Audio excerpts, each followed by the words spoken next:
برادران عزیز و خاران محترم، اس سے پہلے کہ اس سورے پر میں کچھ گفتگو کروں آپ کی خدمت میں، بہرحال ایک تذکر ایک یاد دہانی کرانا مناسب سمجھتا ہوں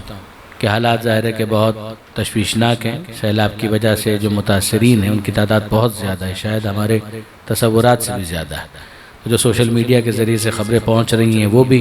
اور جو براہ راست افراد امدادی کاموں کے اندر مصروف ہیں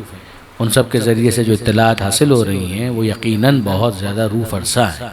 اور اس حوالے سے سب کو اپنا حصہ ڈالنے کی ضرورت ہے۔ تو میں بھی مومنین سے گزارش کروں گا کہ اگر وہ اپنا حصہ ڈالنا چاہیں تو ان افراد سے ضرور رابطہ کریں کہ جو اس حوالے سے میدان عمل میں ہیں اور اس وقت کام کر رہے ہیں۔ ظاہر ہے کہ جن پر آپ کو اعتماد ہے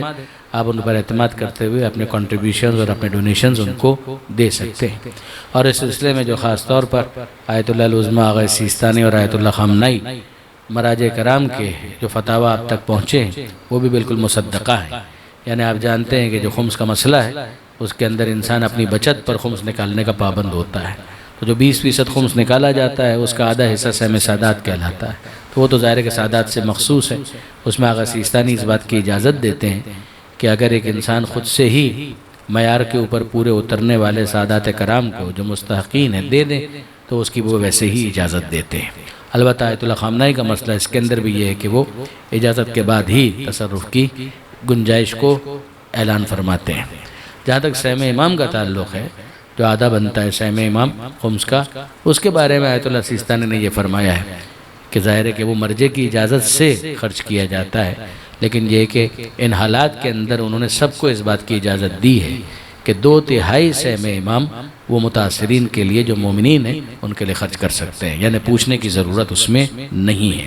یعنی آپ یوں سمجھ لیجئے کہ آیت اللہ سیستانی کے مسئلے کا خلاصہ یہ بنے گا کہ اگر کسی کو 6 لاکھ روپے خمس نکالنا تھا تو 3 لاکھ روپے تو سہم سادات ہے، جو 3 لاکھ روپے سہم امام ہے اس کا 2/3 بنے گا 2 لاکھ روپیہ، تو یہ 2 لاکھ روپے آپ کو کسی سے پوچھنے کی ضرورت نہیں ہے۔ اگر آپ مومنین متاثرین کے درمیان وہ تقسیم کر دیں یا کروا دیں کسی ایسے معتبر شخص کے ذریعے سے جس پر آپ کو اعتماد ہے، تو سہم امام کے حوالے سے آپ کی ذمہ داری 2 لاکھ کے حوالے سے پوری ہو جائے گی، باقی 1 لاکھ بہرحال آغا تک پہنچانا ضروری ہے تاکہ وہ دیگر جو رفائی کام ہے اس کے اندر خرچ کر سکیں۔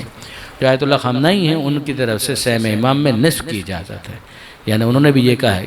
کہ جو سہم امام ہے، مثلا جو مثال ابھی میں نے آپ کے سامنے گزارش کی تو 3 لاکھ سہم امام بن رہا ہے تو وہ 1.5 لاکھ کی اجازت دیتے ہیں کہ 1.5 لاکھ روپے تک کسی سے پوچھنے کی ضرورت نہیں ہے۔ اگر آپ ویسے ہی متاثرین مومنین میں تقسیم کر دیں یا کروا دیں تو کم سے کم سہم امام اتنا جتنا آپ نے دیا اس کی حد تک آپ ذمہ داری سے سبکدوش ہو جاتے ہیں۔ یہ بیان کرنا یوں ضروری تھا کہ جو حاضرین ہیں ان تک بھی یہ بات پہنچ جائے، اور جو کیمرے کے ذریعے سے مومنین سنیں گے ان تک بھی یہ بات پہنچ جائے۔ ظاہر ہے کہ علماء کرام نے اس کو بیان کیا ہے، ہم نے بھی مناسب سمجھا کہ اس حوالے سے ایک یاد دہانی کرا دی جائے، اور جن کو اب تک اطلاع نہیں ہے ان کو اس حوالے سے اطلاع فراہم کر دی جائے۔ تو درود بھیجیے گا محمد و آل محمد۔